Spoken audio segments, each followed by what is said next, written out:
Until Dawn, Life is Strange, Heavy Rain, Wolf Among Us, Detroit Become Human. What do these games have in common? Well, aside from protagonists that might be antagonists and normal lives being blown the hell apart by unique circumstances, they all try to tell a deep, involving tale while eschewing a good deal of the shoot 'em and scoot 'em of other games. Some hit the mark, and some don't. And today, we're adding to that family of fratricide with the Dark Pictures' Man of Medan, a title by Supermassive Games, who originally developed Until Dawn. Man of Medan is the first in a trilogy of dark tales. It's out on the 30th for the PS4, the Xbox, and PC. Let's see if Man of Medan is more Detroit Become Human than the Telltale Walking Dead series, which, when you think about it, has to be one of the most aptly named titles for a game ever, since it was basically dead even while they were making it. Let's get to it. I'm Karak with ACG, and as always, it's my continuing mission to bring you reviews that aren't 2 minutes long or filled with sponsored bullcrap. If you like the video, maybe subscribe. Or go out there and find a smaller YouTuber, somebody maybe you followed for a while and really haven't subscribed to, and hit subscribe and hit the notification bell. That kind of support's really appreciated, especially as YouTube is basically just borked right now. So without further preamble, here is my review for Man of Medan. The slowest assistance ever, the truth about the Rolling Stones, and a parallel dimension where pretty much everyone is afraid of shoes. Graphics are up first. So there are places where Man of Medan offers this nice step up from Until Dawn, especially when it comes to how they handle the effects in the game world, like fog and lighting.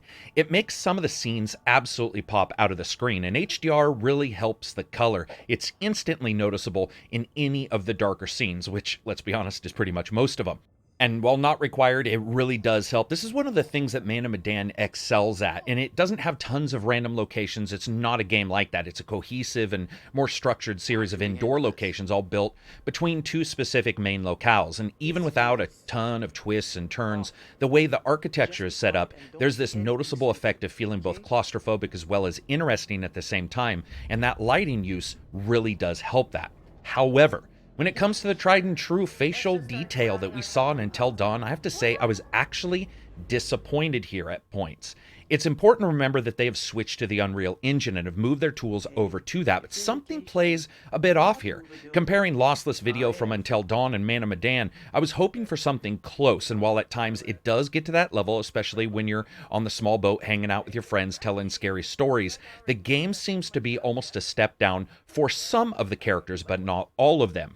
This was especially noticeable on the captain, on Shawn Ashmore's character, and a character you play at the starting of the game that seems to be notably affected by it. There's an almost smoother and less detailed look to those characters' faces than the rest. It's not a deal breaker, but it shows a level of unevenness that wasn't expected in Man of Medan, but was actually noticed fairly often.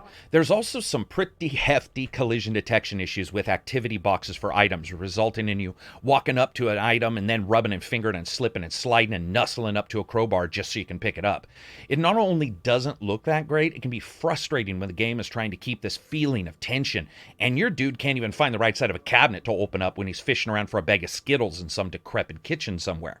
There's also a noticeable stutter on both the PS4 and the Xbox when moving between some areas and panning shots. This was both on the SSD and normal hard drive installs on the consoles. There's also a bit of texture pop in when it loads, but that only showed up in the later scenes, strangely enough. It didn't happen right away, but a couple later transitions very late game, that did become noticeable.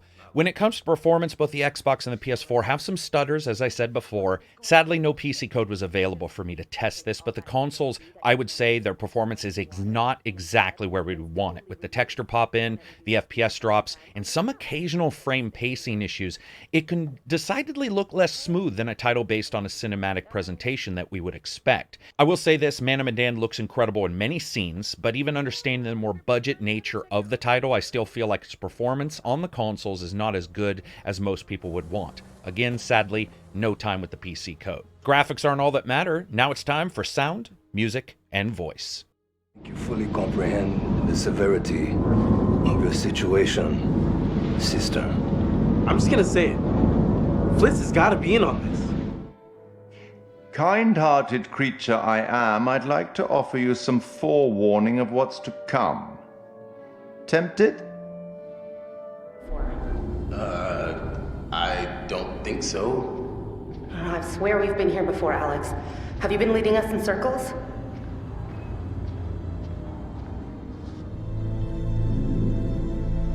Looks like the engine room. Good place to find a generator, right?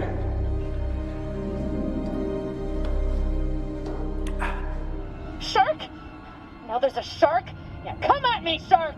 Come at me, shark! It just keeps getting worse every time I hear it. Yeah, come at me! And today we're going to do sound first. This is of the quality one would expect from Supermassive, with a heavy emphasis on processing and locational effects spread across every moment of the game, from the belly of rusted leviathans to, well, the main foredecks of the same leviathans. What it lacks in varied locations, I think it makes up for in the varied sound environments, and it imparts atmosphere as it should.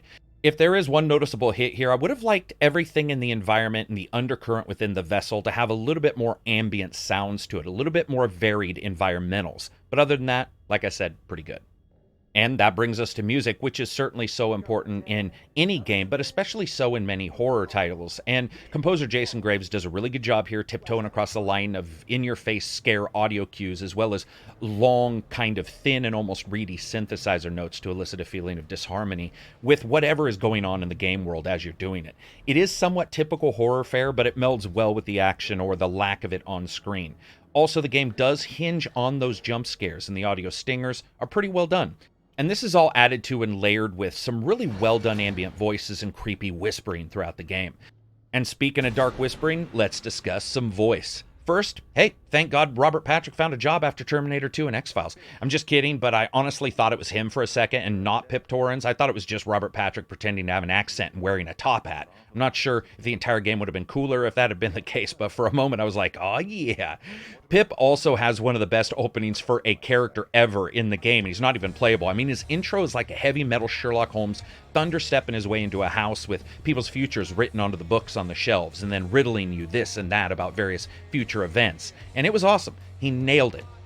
Unfortunately, the rest of the cast, and in particular the writing, do not do so well, delivering lines with a staggered feel to them that is far more noticeable here than in other titles, including Supermassive's prior one. Additionally, that writing is sort of all over the place. Random folks are dropping French one-liners, then saying cahoots a couple times, then randomly dropping hashtag jokes. It's just oddly all over the place. Even Shawn Ashmore, who's a good actor in shows and other games, seems to not really know what way to deliver those lines. Especially in a game like this where you have different choices for things being said depending on different decisions made, it never really emotionally hit that well. When it comes to the voice actors themselves, I actually think they did a good job for whatever moment they were in, but again, that writing feels pretty far off. And that brings us to gameplay and a bit about the story. Now, Medan centers around a group of young adults who decide to go for a diving expedition in the South Pacific Seas, beset by interpersonal issues, bad relationships that could go bad, and a drunken Shawn Ashmore trying to single-handedly turn the entire boat into his floating pub. The players are then introduced to a mysterious crew on board a small ship who turn out to probably be the worst pirates ever in a game, in a movie, or in a book. Also, quick note, you know crap's gonna hit the fan when the game introduces these two friggin' knuckleheads. I mean, for sure, those are the traits you want from two people coming on a long boat ride. You might as well just have one of them afraid of water and the other one who likes to start small fires. From there, things go from bad to worse as the characters try to escape both the pirates, but also a forlorn vessel from World War II that's somehow still anchored out in the middle of the ocean. Now, trust me, the less you like to think about these plot points, the better. It is based on a true story, but that's like saying Cujo's based on a sad story. It's only true for about 10 seconds. Man of Medan plays almost identically to Until Dawn or any other game in this genre, with you taking the reins of a series of characters as they go through actions. You try to develop or ruin relationship with the others and figure out the story at the same time. Everyone has a counter that keeps track of your relationships as well as your traits, which change as you play. You can play someone as a jock with a lack of confidence and bravado hiding the possible coward inside, or play that same jock as someone who is best counted on when the going gets rough, but left to his own devices isn't the best decision maker in the world. As you progress and characters live or die, you're occasionally taken back to that storyteller, played by Pip, like I said. He walks you through the decisions you've made, as well as offering hints if you want to take them, and a hefty dose of continued caution as you move forward. When making choices, it is usually binary, with no ability to go back. This isn't some Tales game where you can simply go out and basically data mine a person. Here, usually it's a one-shot deal with you choosing one or two choices that belong to a current trait that you have, or add to one as you get more. And again, those also adjust your relationships with everybody else. Now, when moving around the game world, a lot of it is in that same basic 3D slow traversal moment you expect, with you walking along, clicking a button when things shine to indicate you can interact with them, and then reading or discussing them to further the story. But then, just when you're comfortable, the game will break you out into combat when someone tries to crash in your brain case with a sledgehammer or shoot you in the face for smarting off to them, and you have a quick time event there.